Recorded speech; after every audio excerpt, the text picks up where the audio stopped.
Berdasarkan sejarah, Taiwan telah ditadbir secara bebas daripada China sejak 1949 lagi. Namun begitu, Beijing tetap menganggap pulau itu sebahagian daripada wilayahnya. Beijing telah berikrar untuk menyatukan Taiwan dengan tanah besar China dengan menggunakan kekerasan jika perlu. Inilah yang menjadi punca kepada ketegangan antara kedua pihak yang semakin meningkat. Ketegangan merentas selat telah memuncak sejak pemilihan Presiden Taiwan Tsai Ing-wen pada 2016. Beliau enggan menerima formula yang dipakui oleh pendahulunya Ma Ying-jeou untuk membolehkan hubungan rentas selat meningkat. Sementara itu, Beijing telah mengambil tindakan yang semakin agresif, termasuk dengan menerbangkan jet pejuang berhampiran pulau itu. Sesetengah penganalisis bimbang serangan China ke atas Taiwan berpotensi menarik Amerika Syarikat ke dalam peperangan dengan China. Jadi dalam video kali ini, kita akan melihat konflik yang berlaku antara Taiwan dan China. Teruskan menonton. Latar belakang konflik. Abad ke-20 boleh dianggap sebagai zaman kegelapan bagi negara China. Walaupun negara ini dikatakan sudah wujud lebih 3,500 tahun dengan sejarah yang begitu panjang, 70 tahun kebelakangan ini adalah sesuatu yang sangat menarik dan unik. Sejarah China begitu panjang dan penuh dengan perubahan empayar zaman, pemberontakan dan perpindahan politik. Konflik antara Taiwan dan China ini bermula sejak tahun 1911 lagi, iaitu apabila dinasti Qing digulingkan. China pada ketika itu sangat jauh untuk dibandingkan dengan kekayaan yang mereka miliki hari ini. Sempadan China sedang dijajah oleh pihak Jepun yang membina sebuah wilayah jajahan iaitu Manchukuo. Secara politik pula, China berpecah belah dengan kerajaan Kuomintang di Beijing seolah-olah tiada kuasa langsung. Walaupun menang dalam Perang Dunia Kedua, pihak China terkesan teruk khususnya dari segi ekonomi. Perkara ini seterusnya mengundang musibah politik terhadap Kuomintang yang berdepan dengan kebangkitan komunisme pimpinan Mao Zedong. Bermula 10 Ogos 1945, dua pihak ini berantakan selama 4 tahun dan perang saudara ini berpihak kepada komunis yang seterusnya mengambil tanah besar China. Pihak Kuomintang lari meninggalkan tanah besar ke bumi Taiwan.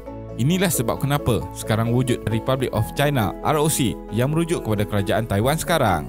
Peperangan saudara ini secara hakikatnya masih berlangsung sampai ke hari ini. Perkara menjadi lebih rumit apabila kedua-dua pihak saling tuduh-menuduh antara satu sama lain. PRC berkata ROC tidak wujud dan Pulau Taiwan adalah milik mereka, manakala ROC pula mendakwa tanah besar China masih milik mereka.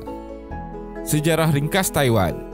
Taiwan dahulunya dikenali sebagai Formosa, sebuah negara pulau yang terletak kira-kira 100 batu dari negara China. Taiwan mempunyai jumlah penduduk sekitar 23.4 juta orang yang tersebar ke seluruh kawasan tanah seluas kira-kira 36,200 km persegi dan telah dikuasai oleh ROC. Selepas parti ROC ini dikalahkan oleh pihak komunis di tanah besar China, mereka telah melarikan diri ke pulau ini. Dalam erti kata mudahnya, Taiwan merupakan wilayah penguasaan terakhir bagi ROC. Kedudukannya yang tidak jauh dari kawasan tanah besar China menjadikannya pusat perdagangan dan pengangkutan utama. Disebabkan oleh kedudukannya yang strategik inilah menjadikan pulau ini menjadi rebutan dan pernah dikuasai oleh beberapa negara. Daripada penduduk asal kepulauan ini, ianya pernah dikuasai oleh China, Belanda dan Jepun. Perspektif negara barat. Sepanjang abad ke-20, komunisme telah muncul sebagai satu ancaman besar buat negara barat. Kempen selama puluhan tahun dan perang dingin telah berlaku kerana percubaan untuk menolak dan menghentikan penyebaran fahaman komunisme.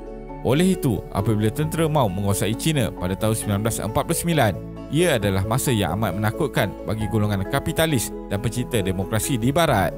Pada mulanya, kebanyakan negara-negara demokratik terus menyokong ROC. Walau bagaimanapun, lama-kelamaan ia menjadi semakin jelas bahawa PRC akan mengekalkan kawalan dan penguasaan tanah besar China. PRC kemudiannya menjadi lebih kukuh dan dihormati masyarakat antarabangsa dan kesetiaan terhadap Taipei akhirnya beralih ke arah Beijing. Hal ini dapat dilihat apabila tahun 1971, PBB secara rasmi mengiktiraf dan menyambut PRC sebagai ahli. Walaupun Taiwan sememangnya satu kuasa ekonomi dan dianggap sebagai salah satu daripada 4 harimau Asia, ia tidak dapat dibandingkan dengan kekuatan perindustrian dan komersial yang lebih besar di tanah besar China yang mempunyai lebih daripada 1.4 bilion orang. Oleh itu, masyarakat antarabangsa perlu menghormati China dan pada masa yang sama berhadapan dengan situasi yang sensitif di Taiwan yang mengamalkan bentuk pemerintahan yang paling digemari oleh negara-negara pejuang demokrasi. Evolusi negara Taiwan. Keadaan ini menjadi semakin rumit semenjak 1980-an apabila negara pulau itu melalui beberapa perubahan demokrasi. Di Taiwan yang mempunyai kerajaannya sendiri yang dipilih secara demokrasi dan menempatkan 23 juta orang, pemimpin politik mempunyai pandangan yang berbeza tentang status dan hubungan pulau itu dengan tanah besar. Permulaannya terjadi pada tahun 1996 apabila Taiwan melalui pemilihan presiden yang pertama menjadikannya lebih dekat dengan polisi dan dasar-dasar Amerika Syarikat. Namun, kerana keperluan untuk menjaga hubungan dengan China sebagai sebuah negara besar, negara-negara demokrasi ini terpaksa mengurangkan interaksi dengan Taiwan. Malah, Amerika Syarikat turut mempunyai dasar lama untuk tidak mempunyai hubungan langsung dengan kepimpinan Taiwan selama lebih 40 tahun sebelum ianya telah diingkari Donald Trump yang telah menerima panggilan telefon dari Presiden Taiwan yang mengucapkan tahniah atas kemenangan dalam pemilihan presiden. Kezaliman kerajaan ROC. Bercakap mengenai pertembungan kedua-dua ini akan membuatkan kita terfikir mengenai perbezaan ideologi yang diamalkan, iaitu demokrasi dan komunis. Sebenarnya, ROC mengamalkan sistem Danguo yang mana Taiwan hanya berkerajaan tunggal, iaitu Kuomintang sahaja. Kerajaan Taiwan mengisytiharkan darurat politik selama 38 tahun, sekaligus memberi kuasa mutlak kepada Kuomintang, dan selama 38 tahun itulah kerajaan Kuomintang telah menyalahgunakan kuasa mereka dengan menumbangkan sesiapa sahaja yang dianggap sebagai penentang negara.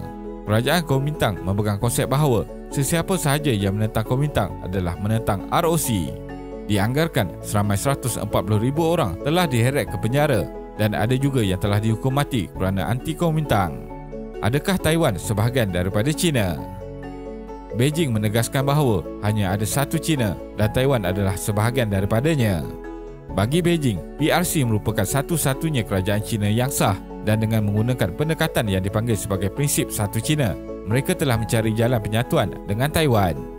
Beijing juga mendakwa bahawa Taiwan terikat dengan persefahaman yang dikenali sebagai Konsensus 1992 yang dicapai antara wakil Parti Komunis China dan Parti Kuomintang yang ketika itu memerintah Taiwan. Walau bagaimanapun, kedua-dua pihak tidak bersetuju dengan kandungan konsensus yang dikatakan ini dan ia tidak pernah bertujuan untuk menangani persoalan status undang-undang Taiwan.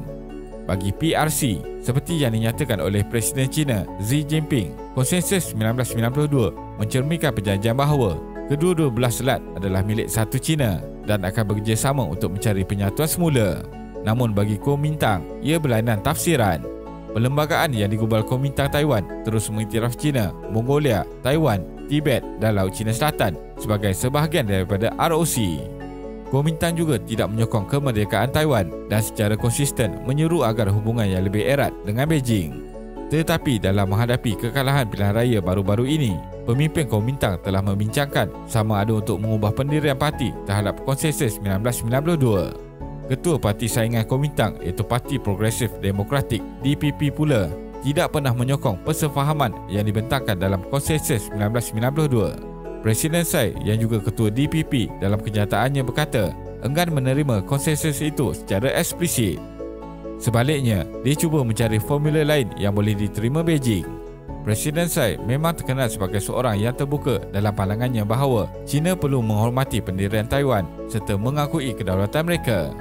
Kemenangan besar Tsai dalam pilihan raya tahun 2016 lalu juga dilihat sebagai satu penunjuk yang rakyat Taiwan enggan tunduk kepada China atau menyertai rancangan penyatuan orang China di bawah China. Kesimpulannya, hubungan antara China dan Taiwan mempunyai implikasi kepada keselamatan rantau Asia Tenggara.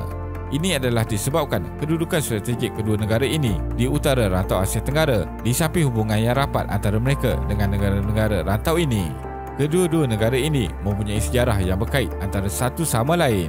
China dilihat sangat menghargai pelaburan Taiwan di tanah besar China walaupun pada masa yang sama menjalankan dasar politik yang agresif terhadap Taiwan. Terima kasih kerana menonton dan jangan lupa subscribe. Jumpa lagi.